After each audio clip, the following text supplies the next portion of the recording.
So in today's video, I thought let's do something a little bit different, something we haven't done on the channel, and do an XI, and more specifically, Asia's current best 11.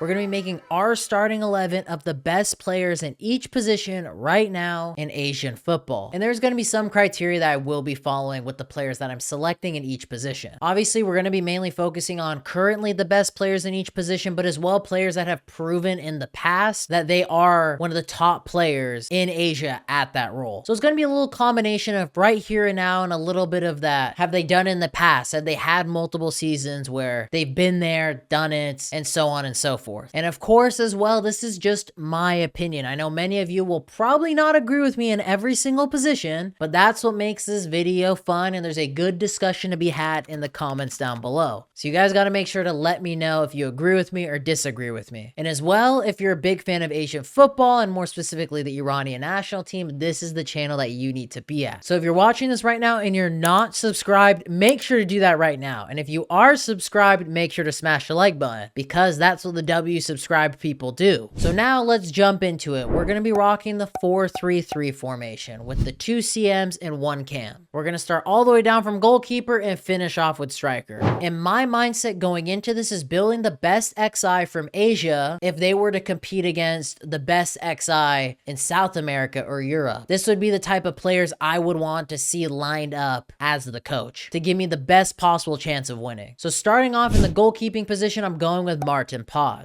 As someone that loves the MLS and loves Asian football, Paz is the perfect combination of all things that I love. And not only that, he's an absolutely cracked goalkeeper. Arguably one of, if not the best goalkeeper in MLS last season, has been an absolute beast for the Indonesian national team, is already cementing himself as one of the best goalkeepers in Asia. I'm going to stick him in the goalkeeping spot in this XI. I know the big argument would be Zion Suzuki. He plays in a better league. He's been performing very well. I just want to see more consistency from Suzuki before I would nod him over Paz. Paz has been there, done that. He's been doing this now for almost 2 years. Suzuki, this is just his first good season, but we all can't forget how much of a shit show he was for Japan in the recent Asian Cup. Now moving on to right back, we're going with Mohorami. I know there might be a couple of better options, but when it comes to a well-rounded right back, Mohorami is that guy in Asia. I know he is just coming back from a major ACL injury and he hasn't really played much this season, but since he's been added back to the fold for Dinamo Zagreb, he has been an absolute beast. So I don't think he's really missing much of a step. His only damper, in my opinion, is just that injury, but I still think even right now, he's the best right back in Asia. So I'm going to lock him in there. Moving on to our first center back, we're going with Min-jae. I mean, there's not really much that needs to be said here. He's probably the best defender in Asia right now. I mean, the guy plays for Bayern Munich. He's a beast. Yes, he has ups and downs. Bayern Munich fans get on his back. He has good performances, bad performances. That's part of the gig when you play for one of the best teams in Europe. But Min-jae is always going to be a lock-in as one of the best center backs in Asia. And of course, I'm going to have him in my XI. Then for our next center back, it is no question you gotta have Khusanov. This man is an absolute